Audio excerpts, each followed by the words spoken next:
నంద్యాల జిల్లా ఆళ్లగడ్డలో ఘోర రోడ్డు ప్రమాదం చోటు చేసుకుంది. సిరివెళ్లమెట్ట జాతీయ రహదారిపైన ప్రైవేట్ ట్రావెల్స్ మరియు కంటైనర్ ఢీకొని ఇటు స్పాట్లోనే ముగ్గురు మృతి చెందినట్టు తెలుస్తోంది. 15 మందికి పైగా తీవ్ర గాయాలయ్యాయి. నంద్యాల ప్రభుత్వ హాస్పిటల్కు క్షతగాత్రులను తరలించారు. టైర్ పేలిపోవడంతోనే అదుపు తప్పి అవతలి వైపు వెళ్తున్న లారీని ఢీకొట్టింది ట్రావెల్స్ బస్సు. ప్రమాదంలో bus driver, lorry driver, cleaner మృతి చెందినట్టు తెలుస్తోంది. ఘటనలో పూర్తిగా ఇటు బస్సు మరియు కంటైనర్ కాలిపోయింది. నెల్లూరు నుంచి హైదరాబాద్ వెళ్తున్నట్టుగా సమాచారం ఉంది. ప్రమాదం సమయంలో బస్సులో మొత్తంగా 36 మంది ప్రయాణికులు ఉన్నారు. స్థానికుల సహాయంతో మంటల నుంచి ప్రయాణికులు బయటపడ్డట్టు తెలుస్తోంది. ఉమ్మడి కర్నూలు జిల్లాలో వరుసగా జరుగుతున్న ఈ రోడ్డు ప్రమాదాలైతే ఒకందుకు కలకలం రేపుతున్నాయి.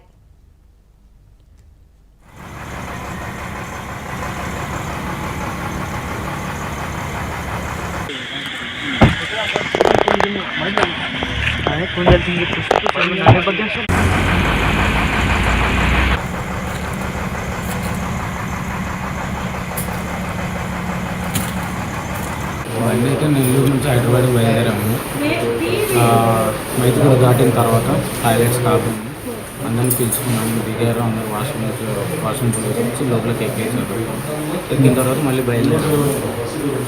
మామూలుగా నార్మల్గానే వెళ్ళిపోతా ఉన్నాము. ఒక సైడ్ డివైడర్ అనుకున్నాం. టైర్ బ్లాస్ట్ అయిపోయి డివైడర్ ఎక్కేసి బండి అలాగనే అన్న అంటున్నాను. కంట్రోల్ చేయాలనుకున్నాడు, అది కంట్రోల్ కావడం లేదు. డివైడర్ పైన ఉండేసరికి కంట్రోల్ రాలేదు. బండి ఎవరో పాస్ అయిపోయి డివైడర్ ఎక్కగానే అట్లా బ్లాస్ట్ అయింది. బ్లాస్ట్ అయితేనే నేను కింద పోయి పడిపోయినా. నేను ఎక్కడుండేది నాకు అర్థం కాలేక వచ్చేది. అక్కడ బ్లాస్ట్ అయ్యి కింద పడిపోయాను. మళ్ళీ తర్వాత వచ్చి అందరికి ఎమర్జెన్సీ కాడికి వచ్చి టపా అందరినీ కొట్టేసి లాక్ ఓపెన్ చేయని చెప్పి ఒక ప్యాసింజర్ లాక్ ఓపెన్ చేసినాడు. అందరిని తీసుకున్నాను, దింపుకున్నాను. మళ్ళీ తర్వాత రాడ్ తీసుకుని అది గ్లాసెస్ పగలగొట్టేసినాను. ఇక్కడ కొందరిని దింపుకున్నాను, అక్కడ పక్క కొందరిని దింపుకున్నాను, కొందరు ఆటోమేటిక్గా దింపేసినాను. బస్సులో ఉన్న ప్రయాణికులంతా దిగిపోయారా? ప్రయాణికులంతా దిగుతున్నాను. బస్సులో ఎవరు లేరు. దీని తర్వాత మీ డ్రైవర్ ఒకడు అక్కడ ఇరుక్కుపోయి చనిపోయాడు. ఏం పేరు డ్రైవర్ పేరు? ఏం పేరు? నా పేరు దుస్సా ఓబ్లేస్. అవతల కంటైనర్ ఏమైంది? అది తెలియదు. అప్పుడు కింద పడిపోయాను. నేను ఆయన కోసం అని ఎత్తుకితే అంతలోకి ఇక్కడ ఫైర్ వచ్చేసి అక్కడ పోయడానికి నాకు అవకాశమే ఇవ్వలేదు. అంటే మంటలు ఫస్ట్ ఎక్కడి నుంచి వచ్చాయి? ఫ్రంట్ సైడ్ నుంచి వచ్చాయి మంటలు? ఫ్రంట్ దగ్గర నుంచి మంటలు వచ్చాయి. అప్పుడు ఏమంటే ఫైర్ వాళ్ళు ఏమైనా వచ్చారా? ఏం రాలేదా? ఫైర్ సిబ్బంది ఏమైనా వచ్చారా? అప్పటికి ఏమంటే వచ్చేసినారు పోలీసు వాళ్ళు, అందరూ అంబులెన్స్ అందరూ కాల్ చేశారు. మా వాళ్ళు మా మొబైల్స్ కూడా అక్కడే బస్సులోనే కాలిపోయినాయి. మా మొబైల్ కానీ ఏం లేవు. మా ప్యాసింజర్ కూడా బస్సు స్లీపర్ బస్ అది? Sleeper bus. మీ ప్రయాణికులు ఏదో చిన్న చిన్న గాయాలతో బయట ఉన్నారు అంతేనా? ఏం పేరు నీ పేరు? నా పేరు Surender Reddy.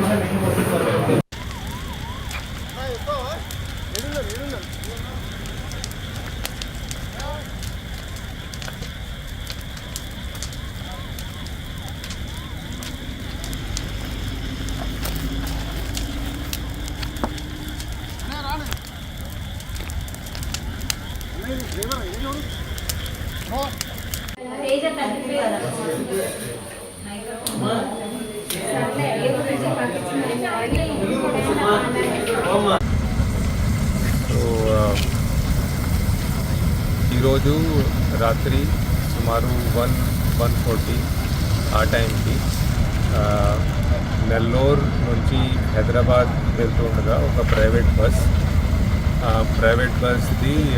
Front right side ఉన్న టైర్ బర్స్ట్ అయ్యి ఆ బస్ రోడ్ డివైడర్ని దాటేసి అటు పక్క వెళ్ళి అక్కడ నుంచి ఆపోజిట్ సైడ్ నుంచి వస్తుండగా ఒక లారీని గుద్దేసింది. ఈ యాక్సిడెంట్ వల్ల both the vehicles caught fire as well. కానీ all the passengers are safe. Passengers అందరూ సేఫ్గా బస్ నుంచి దిగారు. కొంతమంది local people and police personnel वेंटने स्पॉट की रीच आई। బస్లో ఉన్న ఎగ్జిట్ అండ్ విండోస్ని కొట్టి అక్కడి నుంచి ప్యాసింజర్స్ అందరూ సేఫ్గా బస్ నుంచి బయటకి వచ్చారు. బస్లో మన దగ్గర ఇప్పటివరకు ఉన్న ఇన్ఫర్మేషన్ ప్రకారంగా 36 ప్యాసింజర్స్ ఉన్నారు. All of them are safe. 4 ప్యాసింజర్స్కి స్మాల్ ఫ్రాక్చర్ ఇంజరీస్ అయింది. ఇంజరీ ఉన్న passengers they have been safely moved to జీజీఎంసీ.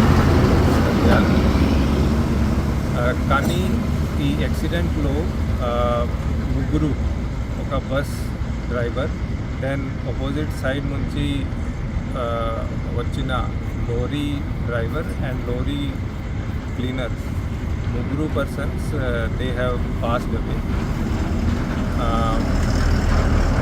There bodies are also being right now move to hospital.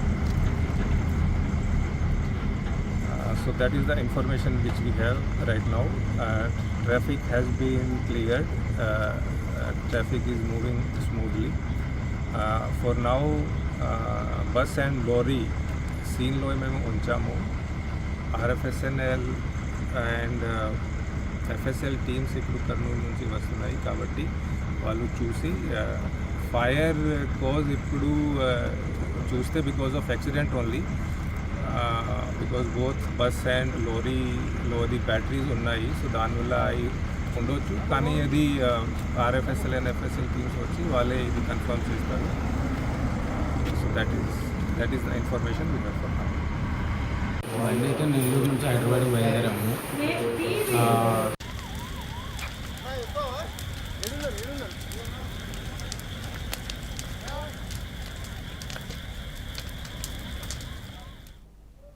ఇదే అంశంపైన పూర్తి డీటెయిల్స్ మా ప్రతినిధి మల్లికార్జున అందిస్తారు. చెప్పండి మల్లికార్జున, నంద్యాల జిల్లా ఆలగడ్డలో ఘోర రోడ్డు ప్రమాదం జరిగిందని తెలుస్తోంది. అసలు ఈ ప్రమాదం ఎలా జరిగిందంటారు? అసలు పూర్తి డీటెయిల్స్ ఏంటి? అమూల్య, తెల్లవారుజామున మనం చూసుకుంటే 1:30-2 ప్రాంతంలో కూడా నంద్యాల జిల్లా ఆలగడ్డ మండలం సిరివెల్ల జాతీయ రహదారిపై ఈ ఘోర రోడ్డు ప్రమాదం మనం చోటు చేసుకుందామని చెప్పవచ్చు. ఈ ప్రమాదంలో ముగ్గురు అక్కడికక్కడే కాలి బూడిదైనటువంటి పరిస్థితిని మనం చూస్తున్నామని చెప్పవచ్చు. ఈ ప్రమాదంలో మనం చూసుకుంటే 36 మంది ఈ బస్సులో కూడా ప్రయాణించినటువంటి పరిస్థితి ఉంది. నేపథ్యంలో కూడా వారిని ఎమర్జెన్సీ ఎగ్జిట్ డోర్ ద్వారా, అలాగే అద్దాలు పగలగొట్టి క్లీనర్ వీరిని బయటికి తీసుకొచ్చారని చెప్పవచ్చు. ఈ ప్రమాదంలో పూర్తి స్థాయిలో మనం చూసుకుంటే ఇప్పటివరకు 10 మంది తీవ్ర గాయాలని చెప్పవచ్చు. వీరు నంద్యాల ప్రభుత్వ ఆసుపత్రికి తరలించి అక్కడ వైద్యం అయితే అందిస్తున్నారని మనం చెప్పుకోవచ్చు. ముఖ్యంగా మనం చూసుకుంటే నెల్లూరు నుంచి హైదరాబాద్ కు వెళ్తున్నటువంటి ARBC VR ట్రావెల్స్ బస్ అని చెప్పుకోవచ్చు. ఈ బస్సులో వీరు బయలుదేరారని చెప్పవచ్చు. హైదరాబాద్ కి బయలుదేరిన క్రమంలోనే ఒక్కసారిగా ఈ సిరివెల్ల మెట్ట జాతీయ రహదారి వద్ద కూడా ఒక్కసారిగా ఈ బస్సు టైర్ బ్లాస్ట్ కావడంతో ఈ ప్రమాదం జరిగింది. టైర్ బ్లాస్ట్ అయిన వెంటనే ఆ డివైడర్ ని ఢీకొట్టడం, అవతల వైపు రోడ్ లో వస్తున్నటువంటి లారీ ఏదైతే ఉందో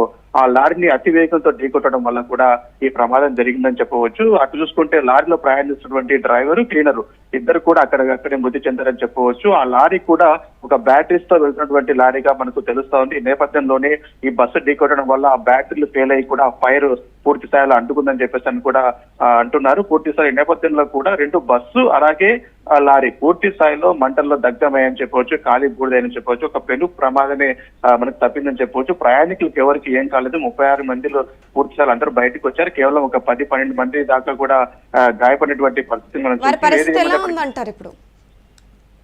నంద్యాల ప్రభుత్వ ఆసుపత్రిలో వీరికి వైద్యం అందిస్తూ ఉన్నారు. ప్రస్తుతం వాళ్ళ పరిస్థితి నిలకడగానే ఉంది. ఎందుకంటే చిన్న గాయాలతో ఆ లారీ అద్దాలు బ్రేక్ చేసి వాటిని బయటకు తీసుకొచ్చే క్రమంలో కుచ్చుకోవడం కావచ్చు, మంటలు వేగంగా వ్యాపించాయి కాబట్టి కాస్త ఇబ్బంది తలెత్తింది. నేపథ్యంలో వారికి పరిస్థితి నిలకడగా ఉంది. నంద్యాల ప్రభుత్వ ఆసుపత్రిలో వారికి వైద్యం అయితే అందిస్తున్నారని చెప్పవచ్చు. ఎందుకంటే స్థానికులు చాకచక్యంగా వ్యవహరించడం వల్ల సంఘటన ప్రాంతంలో ఉన్నటువంటి ఎవరైతే బస్సు క్లీనర్ ఎవరవుతున్నారో సురేందర్ రెడ్డి తన దగ్గర ఉన్నటువంటి వెంటనే అప్రమత్తం కావడము, ఆ డ్రైవరు అక్కడ మంటల ప్రమాదంలో చిక్కుకున్నప్పటికీ కూడా తాను ఎంతో చాకచక్యంగా వారందరినీ అద్దాలు పగలగొట్టి పోలీసులు అందరినీ బయటకు తీసుకొచ్చేటువంటి పరిస్థితి ఉంది. అయితే దురదృష్టవశాత్తు ఈ బస్సు డ్రైవర్ అయితే ప్రాణాలతో బయటికి రాలేకపోయాడని చెప్పవచ్చు. ఆ మంటలు ఆ ఇంజన్ ముందు నుంచి కూడా వ్యాపించాయి. ఈ క్రమంలో కూడా అతను బయటికి రాలేనటువంటి పరిస్థితి మనం చూసాం. ఇతను ఆ ప్రమాదం జరిగిన టైంలో ఎగిరి రోడ్డు పైన పడిన నేపథ్యంలో వెంటనే తను అక్కడి నుంచి పారిపోకుండా వెంటనే అక్కడికి వచ్చేసి అక్కడ ఉన్నటువంటి ప్రయాణికులది ప్రాణాలను కాపాడారని మనం చెప్పవచ్చు. ఆ వీరితో పాటుగా బస్సు క్లీనర్ తో పాటుగా అక్కడ స్థానికులు ఎవరైతే ఉంటారో వారందరూ కూడా అప్రమత్తమయ్యారు.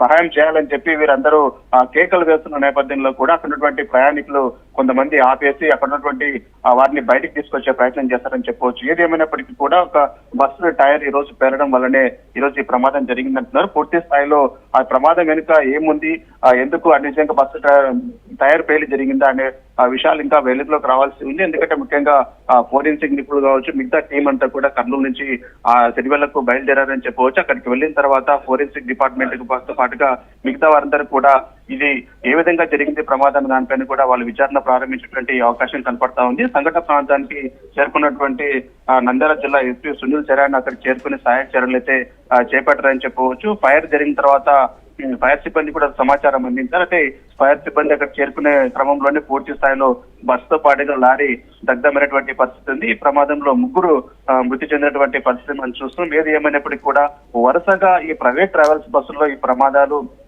జరుగుతూనే ఉన్నాయని చెప్పుకోవచ్చు. ఎందుకంటే గతంలో కూడా 19 మంది సజీవ దహనమైనటువంటి పరిస్థితులు మనం చూస్తాం. కాబట్టి అంటే బస్సుల నిర్వహణ సరిగ్గా లేకపోవడం వల్ల ఈ రోజు ఈ ప్రమాదం జరుగుతుందని చెప్పుకోవచ్చు. ఎందుకంటే టైర్ బ్లాస్ట్ అయిందని కనుక పూర్తి స్థాయిలో ఆ టైర్ యొక్క పరిస్థితి ఏ విధంగా ఉంది, ఆ టైర్లు ఎంతకాలం కింద వేశారు, ఎంత పర్సెంటేజ్ లైఫ్ టైం ఉంటుందన్నది చెక్ చేసుకోవాలి. మెయింటెనెన్స్ అనేది ప్రాపర్ వేలో ఉండాలి. అయితే ఈ ప్రాపర్ వేలో మెయింటెనెన్స్ చూసుకోవడం వల్ల ఈ రోజు ఈ ప్రైవేట్ ట్రావెల్స్ బస్సు ఈ ప్రమాదాలకు గురి కావడం, చాలా మంది ప్రాణాలను తీయడం జరుగుతుంది. కాబట్టి ఈ రోజు 36 మంది ప్రయాణికులకు ఏం జరగలేదు కాబట్టి సరిపోయింది. కానీ కేవలం డ్రైవర్ క్లీనర్లు మాత్రమే ఈ ప్రమాదంలో చనిపోయారు. లేకపోతే పెను ప్రమాదం జరిగింది పూర్తిగా అందరూ కూడా అక్కడ సజీవ దహనమైనటువంటి పరిస్థితులు తలెత్తాయని చెప్పుకోవచ్చు. ఎందుకంటే ఒక బస్సు అదుపు తప్పి మళ్ళీ డివైడర్ ఢీకొని ఆ తర్వాత లారీని ఢీకొట్టే ప్రయత్నం అంటే పల్టీ కొట్టి మరి మీరు బతికారంటే నిజంగా గ్రేట్ అని చెప్పుకోవచ్చు. పూర్తి స్థాయిలో ప్రతి ఒక్కరికి కూడా చిన్న గాయాలతోటి ఈ రోజు బయటపడ్డారని చెప్పుకోవచ్చు. పూర్తి నంద్యాల ప్రభుత్వం ట్రావెల్స్ యాజమాన్యం ఇప్పుడు దీనిపైన స్పందించిందంటారా మల్లికార్జున? ఇంతవరకు ట్రావెల్స్ యాజమాన్యం ఇంకా స్పందించలేదు. ARBC VR ట్రావెల్స్ సంబంధించినటువంటి ట్రావెల్స్ బస్సు ఇది. ఇప్పటి వరకు వారు ఎవరు కూడా సంఘటన ప్రాంతానికి రాలేదు. పూర్తి స్థాయిలో ఈ ప్రమాదం నుంచి బయటపడినటువంటి వ్యక్తి మనం సురేందర్ రెడ్డి క్లీనర్ బయటపడ్డాడు కాబట్టి క్లీనర్ కూడా హాస్పిటల్లోనే చిన్న గాయాలు కావడంతో అతను కూడా అక్కడ హాస్పిటల్ చికిత్స పొందుతుందని చెప్పవచ్చు. బస్సుకి సంబంధించిన యాజమాన్యం ఇంకా ఇంతవరకు రెస్పాండ్ కాలేదు. సంఘటన మరణించిన వారికి మరి బస్సు యాజమాన్యం, ప్రైవేట్ ట్రావెల్స్ యాజమాన్యం ఎవరైతే ఉన్నారో వాళ్ళు నష్టపరిహారం చెల్లించే అవకాశాలు కనిపిస్తున్నాయా? ఖచ్చితంగా నష్టపరిహారం చెల్లించాలని చెప్పేసి కూడా డిమాండ్ చేసేటువంటి అవకాశం ఉంటుంది. ఎందుకంటే ఒక ప్రమాదం బస్సు వల్లే జరిగింది కాబట్టి సాధారణంగా బస్సు టైర్ పేలడం వల్లనే ఇది అదుపు తప్పటము ఆ లారీని ఢీకొట్టడం జరిగింది కాబట్టి పూర్తిగా ప్రమాదం ఎంటైర్ గా కూడా ఈ ప్రైవేట్ ట్రావెల్స్ సంబంధించినటువంటి ARBC VR ట్రావెల్స్ సంబంధించిందే కాబట్టి పూర్తి స్థాయిలో ఈ యాజమాన్యం దానికి బాధ్యత వహించాల్సి ఉంటుంది. ఎవరైతే తన బస్సు డ్రైవర్ ఎవరైతే చనిపోయిన వ్యక్తితో పాటు చనిపోయిన వ్యక్తి పూర్తి స్థాయిలో ఓబ్లేస్ అని మనం చెప్పుకోవచ్చు. ఈ ఓబ్లేస్ బస్సు డ్రైవర్. అయితే బస్సు డ్రైవర్ తో పాటుగా అవతల లారీకి సంబంధించినటువంటి డ్రైవర్ తో పాటుగా క్లీనర్ వీళ్ళు 3కి కూడా పూర్తి స్థాయిలో లారీ యాజమాన్యం కూడా పూర్తి స్థాయిలో వీరిని ఆదుకోవాల్సిన అవసరం ఉంది. వారికి నష్టపరిహారం చెల్లించాల్సిన అవసరం ఉంది. అదేవిధంగా రాష్ట్ర ప్రభుత్వం నుంచి కూడా ఒక ఎక్స్టేస్ కూడా ప్రకటించాల్సిన అవసరం ఉంది. ఎందుకంటే ఒక ప్రమాదంలో చనిపోయినప్పుడు సాధారణంగా ప్రభుత్వం కూడా ఎక్స్టేస్ ప్రకటిస్తుంది. అయితే ఇలాంటి ప్రమాదాలు జరగకుండా పూర్తి స్థాయిలో కట్టదిట్టం చేయాలి. ప్రైవేట్ ట్రావెల్స్ పైన బస్సుల పైన ముఖ్యంగా చూసుకుంటే గత కొన్ని నెలలుగా జరుగుతున్న ప్రమాదాలన్నీ కూడా కేవలం అంటే ముఖ్యంగా మేజర్ గా అయితే ప్రైవేట్ ట్రావెల్స్ పైనే ఉన్నాయన్నమాట. సో దీనిపైన ఎటువంటి చర్యలు తీసుకునే అవకాశాలు ఉన్నాయంటారు అరికట్టడానికి ఇట్లాంటి ప్రమాదాలని? మనం ఇప్పుడు చూసుకుంటే కర్నూలు జిల్లాలో చిన్నటేకు సమీపంలో జరిగినటువంటి బస్సు ప్రమాదం మనం చూసుకుంటే దాదాపుగా 19 మంది సజీవదహనమైనటువంటి పరిస్థితి. అప్పుడు కూడా చూస్తాం కేవలం ప్రైవేట్ ట్రావెల్స్ బస్సే ప్రమాదానికి గురైంది, స్లీపర్ బస్సు. ఇప్పుడు వెళ్తున్నటువంటి నెల్లూరు నుంచి హైదరాబాద్ వెళ్తున్నటువంటి ఈ ప్రైవేట్ ట్రావెల్స్ బస్సు కూడా స్లీపర్ బస్సే. అయితే ఈ మెయింటెనెన్స్ సరిగ్గా లేకపోవడం, వీళ్ళకి ఫిట్నెస్ సరిగ్గా లేకపోవడం కారణంగానే ఈ ప్రమాదాలు జరుగుతున్నాయని చెప్పి తరచు కూడా తెలుస్తా ఉంది. అయితే ఈ నేపథ్యంలో కూడా దీనిపైన రాష్ట్ర ప్రభుత్వం కావచ్చు, ఇటు కేంద్ర ప్రభుత్వం కావచ్చు ప్రత్యేకమైనటువంటి శ్రద్ధ వహించాల్సి ఉంటుంది. సాధారణ ఆర్టీసీ బస్సులను సాధారణంగా మామూలుగా కూర్చొని వెళ్ళినటువంటి ఆర్టీసీ బస్సులను మీరు పూర్తి స్థాయిలో స్లీపర్ కింద మార్చడం వల్ల అనేక నిబంధనలకు విరుద్ధంగా వీళ్ళు బస్సును తయారు చేయడము, దాన్ని స్లీపర్ గా మార్చుకోవడం వల్ల కూడా కొన్ని సందర్భాలు ఈ రకంగా జరుగుతున్నాయని చెప్పి అనుమానాలు వ్యక్తం అవుతున్నాయి. కాబట్టి పూర్తి స్థాయిలో ఈ ప్రైవేట్ ట్రావెల్స్ బస్సుల నిర్వహణ ఏ విధంగా ఉంది, దానికి ఫిట్నెస్ ఏ విధంగా ఉందన్న అంశం పైన కూడా సంఘటన జరిగినప్పుడు ఏదో తూతు మంత్రంగా ఒక 10 రోజులు ఏదైతే వరుసగా ఆర్టీ అధికారుల చేత రైళ్లు తెచ్చి ఆ తర్వాత పట్టించుకోకుండా ఉంటున్నారు కాబట్టి ఫ్రీక్వెంట్ గా వీటిపైన కూడా ఒక దృష్టి పెట్టాల్సిన అవసరం ఉంది. ఎందుకంటే ప్రజల జీవితాలతో చెలగాట మాడుతున్నటువంటి ఈ ప్రైవేట్ ట్రావెల్స్ యాజమాన్యాల పైన కఠినమైనటువంటి చర్యలు తీసుకుంటే తప్ప ఈ రోజు ఈ ప్రమాదాలు కూడా ఆగేటువంటి పరిస్థితి మనకు కట్టుబట్టం లేదు. మొన్న చూసుకుంటే పత్తికొండ నియోజకవర్గంలో చూసాం, అదేవిధంగా అంతకంటే ముందు కర్నూలు చిన్నటేకపోతే జరిగినటువంటి ప్రమాదం చూసాం. ఈ రోజు మనం చూసుకుంటే ఆలగడ్డ సిరివెల్ దగ్గర జరుగుతున్నటువంటి ప్రమాదం కూడా మనం వరుసగా చూస్తున్నాం. ఈ నేపథ్యంలో కూడా ప్రైవేట్ ట్రావెల్స్ యాజమాన్యాల యొక్క నిర్లక్ష్యం కారణంగానే ఈ ప్రమాదాలు జరుగుతూ ఉన్నాయి కాబట్టి మెయింటెనెన్స్ చూడాలి. కాబట్టి పూర్తి స్థాయిలో ఇప్పటికైనా రాష్ట్ర ప్రభుత్వాలు అట్లనే కేంద్ర ప్రభుత్వం దీనిపైన ప్రత్యేకమైనటువంటి దృష్టి సారించాల్సినటువంటి అవసరం ఉంది. ఏదైనప్పటికీ కూడా ఫిట్నెస్ లేని బస్సులను రోడ్లపైన తిప్పడానికి వీలు లేదు.